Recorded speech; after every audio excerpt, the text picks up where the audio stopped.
রাতের নির্জন রাস্তায় প্রতিদিন একই সময়ে এক অচেনা প্রতীককে দেখা যেত। সব থেকে অবাক করা বিষয় ছিল সে কখনো কারোর সঙ্গে কথা বলতো না, শুধু দূরে দাঁড়িয়ে বাড়িগুলোর দিকে তাকিয়ে থাকে। কিন্তু এক রাতে গ্রামের এক মানুষ তার পিছু নিতেই সে জানতে পারল সেই মানুষটি বহু বছর আগেই মারা গেছে। গ্রামের শেষ প্রান্তে ছিল একটি পুরনো কাঁচা রাস্তা। দিনের বেলায় রাস্তাটি একেবারেই সাধারণ মনে হতো, কিন্তু রাত নামলেই চারপাশের পরিবেশ একেবারেই বদলে যেত। রাস্তার দুপাশে ছিল ঘন বাঁশঝাড়। বাঁশের পাতাগুলো বাতাসে অদ্ভুত শব্দ করত। রাস্তার শেষে ছিল একটি পরিত্যক্ত বাড়ি। বহু বছর ধরে সেখানে কেউ বাস করত না। সন্ধ্যার পর গ্রামের মানুষ সেই রাস্তা এড়িয়ে চলত, কারণ রাত হলেই সেখানে অদ্ভুত এক প্রতীক দেখা যেত। প্রতীকটি সবসময় ধীরে ধীরে হেঁটে আসতো। তার পরনে থাকতো পুরনো ধুলোমাখা পোশাক। মাথাটা সবসময় নিচু করে রাখতো। মুখটি কখনো পরিষ্কার দেখা যেত না। সে কারোর দিকে তাকাতো না, শুধু রাস্তা ধরে হেঁটে যেত। আশ্চর্যর বিষয় ছিল তার পায়ে কোনো শব্দ শোনা যেত না, অথচ শুকনো পাতায় রাস্তা ভর্তি থাকতো। গ্রামের মানুষরা তাকে ডাকলেও সে থামতো না। কেউ কাছে যাওয়ার চেষ্টা করলেই প্রতীকটি হঠাৎই অদৃশ্য হয়ে যেত। তারপর দূর থেকে আবার তার হাঁটার ছায়া দেখা যেত। প্রথমে সবাই ঘটনাটিকে কুসংস্কার বলে উড়িয়ে দিয়েছিল, কিন্তু একের পর এক মানুষ একই ঘটনা দেখতে শুরু করলো। কেউ বলতো প্রতীকটি সাহায্য চাইছে, কেউ বলতো সে কোনো কিছু খুঁজছে, আবার কেউ বলতো সে জীবিত মানুষ নয়। এক বৃদ্ধ জানালেন বহু বছর আগে সেই রাস্তা দিয়ে একজন অচেনা ফেরারি যেত। লোকটি কোথা থেকে আসতো কেউ জানতো না, কোথায় যেত তাও কেউ জানতো না। শুধু মাঝরাতে তাকে রাস্তার পাশে দেখা যেত, কিন্তু এক বর্ষার রাতে সে আর ফিরে যায়নি। পরদিন রাস্তার পাশে তার কিছু জিনিস পাওয়া গিয়েছিল, কিন্তু তার দেহ খুঁজে পাওয়া যায়নি। এরপর থেকেই অদ্ভুত ঘটনাগুলো শুরু হয়। গ্রামের মানুষ বিষয়টি ধীরে ধীরে ভুলে যায়, কিন্তু বহু বছর পর সেই প্রতীককে ছায়ার মতো দেখা দিতে থাকে। এক রাতে গ্রামের মানুষজন যুবক বাজার থেকে ফিরছিল। তখন রাত অনেক গভীর হয়ে গিয়েছিল। আকাশে মেঘ ছিল, চাঁদের আলোয়ও দেখা যাচ্ছিল না। চারপাশে শুধু ঝিঝি পোকার শব্দ। যুবকটি বাঁশঝাড়ের কাছে পৌঁছে যেতেই সেখানে একজনকে দেখতে পেল। লোকটি ধীরে ধীরে রাস্তার মাঝখান দিয়ে হাঁটছিল। যুবকটি ভাবল হয়তো গ্রামেরই কেউ। সে পিছু থেকে ডাক দিল। প্রতীকটি থামল না। আবার ডাক দেওয়া হলো। এবার প্রতীকটি থেমে গেল, কিন্তু পেছনে ফিরে তাকালো না। যুবকটি তার কাছে এগিয়ে গেল। কাছে যেতেই চারপাশের বাতাস হঠাৎ ঠান্ডা হয়ে গেল। যুবকের শরীর কেঁপে উঠল। প্রতীকটি ধীরে ধীরে মাথা ঘুরিয়ে তাকালো। তার মুখ অস্বাভাবিক ফ্যাকাশে ছিল, চোখ দুটো যেন গভীরে অন্ধকারে ডুবেছিল।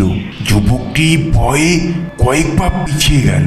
প্রতীকটি কোনো কথা না বলে শুধু রাস্তার শেষ প্রান্তের দিকে আঙ্গুল তুলল। তারপর আবার হাঁটতে শুরু করলো। যুবকটি ভয়ে দৌড়ে বাড়ি ফিরে গেল।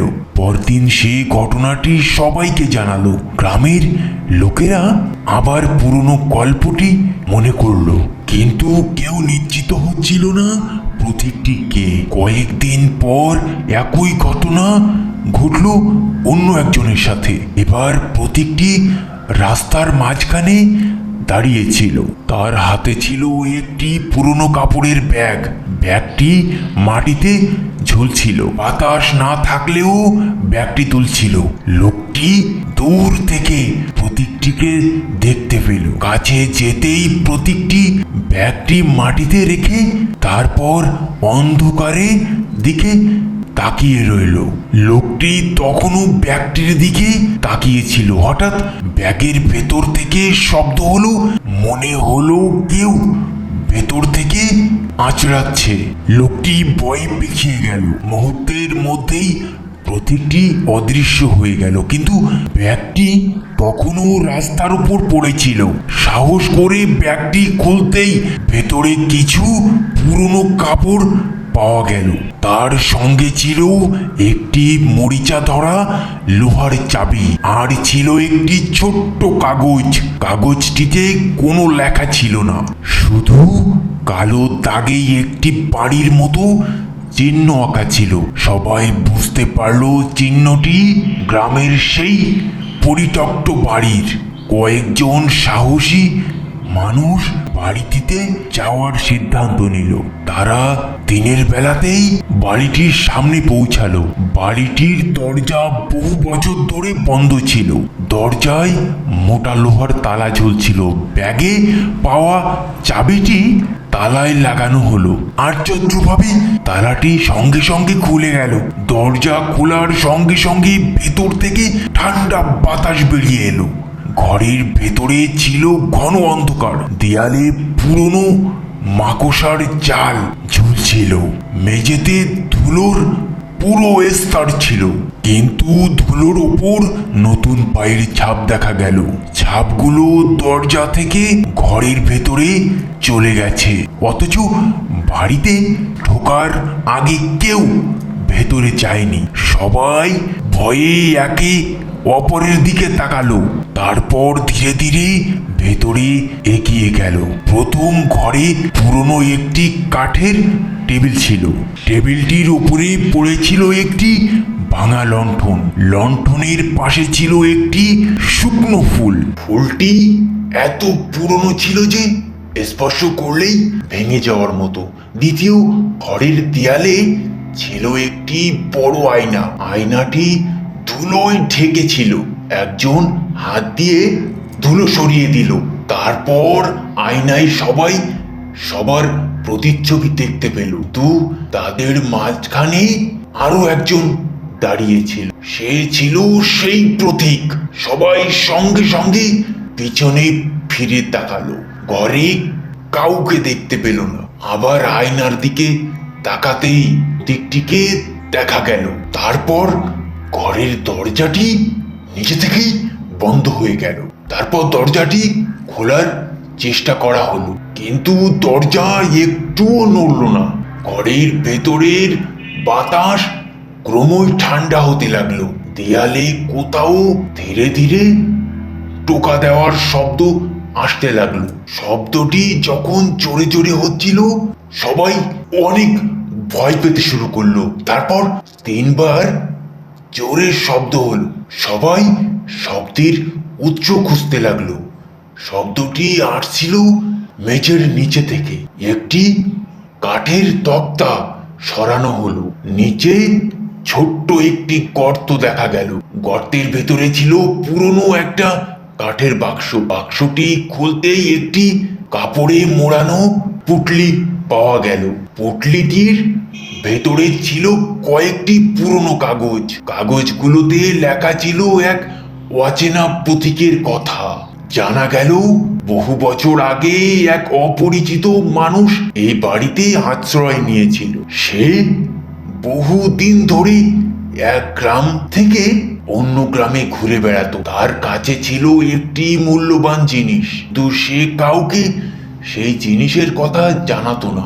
এক রাতে কিছু লোক তার পিছু নেয়। প্রাণ বাঁচাতে সে বাড়িতে আশ্রয় নেয়, কিন্তু ভোর হওয়ার আগেই তাকে বাড়ি থেকে বের করে দেওয়া হয়। সে আবার রাস্তায় বেরিয়ে পড়ে। সেই রাতেই প্রবল ঝড় শুরু হয়। বাঁশঝাড়ের কাছে যেতেই আর তার কোনো খোঁজ পাওয়া যায়। পরদিন শুধু ব্যাগটি পাওয়া যায়, দেহটি আর কখনো পাওয়া যায়নি। কাগজে আরো লেখা ছিল একটি অসম্পূর্ণ বাক্য। বাক্যটির শেষ অংশ ছিল, সে এখনো তার গন্তব্য খুঁজছে। সবাই বুঝলো রহস্যটি এখনো শেষ হয়নি। হঠাৎ ঘরের ভেতরে পায়ের শব্দ শোনা গেল। ধীরে ধীরে শব্দটি তাদের দিকে এগিয়ে আসছিল, কিন্তু মেঝেতে কোনো পায়ের ছাপ দেখা যাচ্ছিল না। দরজার সামনে হঠাৎ সেই প্রতীকটি দাঁড়িয়ে। এবার তার হাতে ছিল পুরনো একটি ব্যাগ। সেই ব্যাগটি মাটিতে রাখলো, তারপর ঘরের এক কোণের দিকে তাকালো। সেখানে দেয়ালের পিছনে আরেকটি দরজা ছিল। দরজাটি এত পুরনো ছিল যে দেয়ালের অংশ মনে হচ্ছিল। প্রতীকটি ধীরে ধীরে সেই দরজার দিকে এগিয়ে গেল, তারপর দরজায় হাত রাখলো। দরজাটি নিজে থেকেই খুলে গেল। ভেতরে ছিল একটি সরু অন্ধকার পথ। পথটি শেষ কোথায় কেউ জানে না। প্রতীকটি ভেতরে ঢুকে গেল। কয়েকজন সাহস করে তার পেছনে গেল। সরু পথটি বাড়ির নিচে দিয়ে চলে গেল। কিছু দূর পর তারা একটি গোপন কক্ষ দেখতে পেল। কক্ষের মাঝখানে ছিল পাথরের একটি বাক্সটির উপর ছিল পুরনো চিহ্ন। সেই চিহ্নটি ব্যাগের কাগজের চিহ্নর মতোই। একটি খুলতেই ভেতরে একটি ছোট্ট ধাতব পত্র পাওয়া গেল। পত্রটির ভেতরে ছিল শুকনো মাটি। মাটির নিচে ছিল একটি পুরনো আংটি। হাতে নেওয়ার সঙ্গে সঙ্গে বাতাস থেমে গেল। তারপর হঠাৎই চারপাশে অন্ধকার নেমে এলো। প্রতীকটি আবার তাদের সামনে দাঁড়ালো। এবার তারা চোখে ছিল গভীর কষ্ট। সে ধীরে ধীরে আংটির দিকে তাকালো, তারপর নিজের বুকের দিকে ইঙ্গিত করলো। সবাই বুঝতে পারলো আংটিটি তার ছিল, কিন্তু কেন সে এত বছর পর ফিরে এসেছে তা কেউ বুঝতে পারেনি। হঠাৎ মাটির নিচ থেকে প্রচন্ড শব্দ হলো। দেয়ালের ফাটল দিয়ে কালো ধোঁয়া বের হতে লাগলো। প্রতীকটি পিছিয়ে গেল। মনে হলো সে নিজেও কোনো অদৃশ্য শক্তিকে ভয় পাচ্ছে।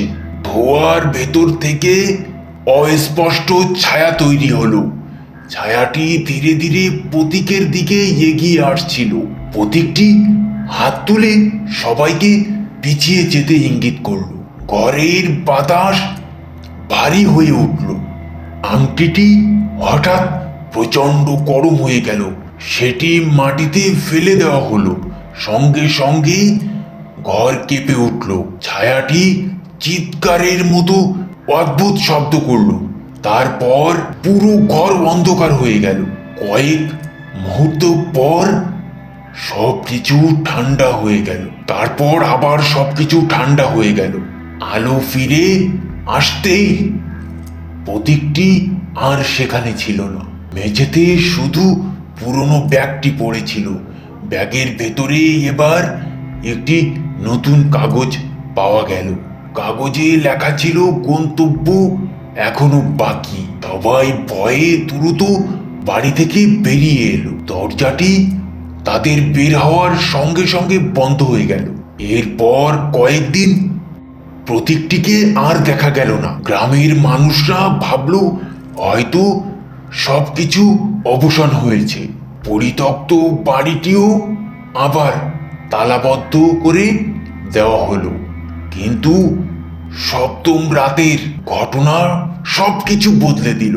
মাঝরাতে গ্রামের এক প্রান্তে দরজায় কড়া নাড়ল। এমন শব্দ শোনা গেল।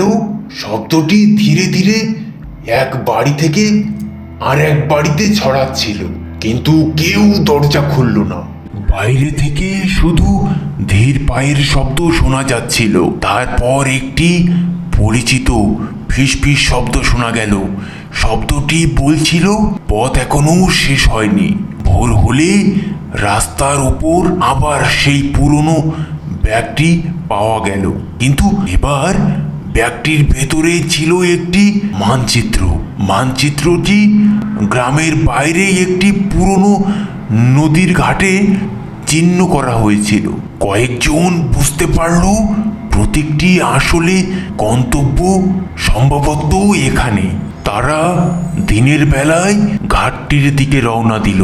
ঘাটটি বহু বছর ধরে পরিত্যক্ত ছিল। নদীর পাশে ছিল একটি ভাঙা নৌকা। নৌকার ভেতরে পাওয়া গেল পুরনো কাপড়ের বাক্স। বাক্সের ভেতরে ছিল কিছু শুকনো মাটি এবং একটি কাপড়। কাপড়টি সঙ্গে ছিল একই ধরনের চিহ্ন। তখন সবাই বুঝতে পারল প্রতীকটির দেহ হয়তো এই নদীর কাছেই হারিয়ে গিয়েছিল। সন্ধ্যা নামার আগেই তারা নদীর তীরে একটি গর্ত খুঁজে পেল। গর্তের ভেতরে মানুষের পুরনো হাড়ের মতো কিছু দেখা গেল। কেউ আর সেখানে হাত দিতে সাহস করল না। রাত নামতেই নদীর ওপর কুয়াশা নেমে এলো। কুয়াশার ভেতর থেকে সেই প্রতীককে দেখা গেল। সে এবার রাস্তার দিকে নয়, নদীর দিকে হাঁটছিল। সবাই দূর থেকে তাকে অনুসরণ করলো। প্রতীকটি নদীর ধারে গিয়ে দাঁড়ালো। তারপর আকাশের দিকে তাকালো। তার হাতে হঠাৎ একটি আলো জ্বলে উঠল। নদীটি ধীরে ধীরে পানির উপর ছড়িয়ে পড়ল। নদীর কুয়াশা সরে যেতে শুরু করলো। প্রতীকটি ধীরে ধীরে পানির দিকে এগিয়ে গেল। কয়েক পা যাওয়ার পর তার শরীর কুয়াশার মতো স্বচ্ছ হয়ে গেল। তারপর সে থেমে গেল। শেষবারের মতো পেছনে তাকালো। তার মুখে তখন ভয়ের কোনো চিহ্ন ছিল না, বরং বহু বছরের ক্লান্তি যেন দূর থেকে শেষ হয়ে গিয়েছিল। সে ধীরে ধীরে নদীর কুয়াশার মধ্যে মিলিয়ে গেল। একই মুহূর্তে গ্রামের পুরনো বাড়ির দরজা ভেঙে পড়ল। শব্দ শোনা গেল দূর থেকে। ধোঁয়ার মতো কালো ছায়া আকাশে উড়ে মিলিয়ে গেল। পরদিন সকালে নদীর তীরে আর কোনো হাড় দেখা গেল না, শুধু একটি পুরনো আংটি পড়েছিল। আংটিটি মাটিতে পুঁতে দেওয়া হলো। এরপর থেকে গ্রামের রাস্তা অনেক শান্ত হয়ে গেল।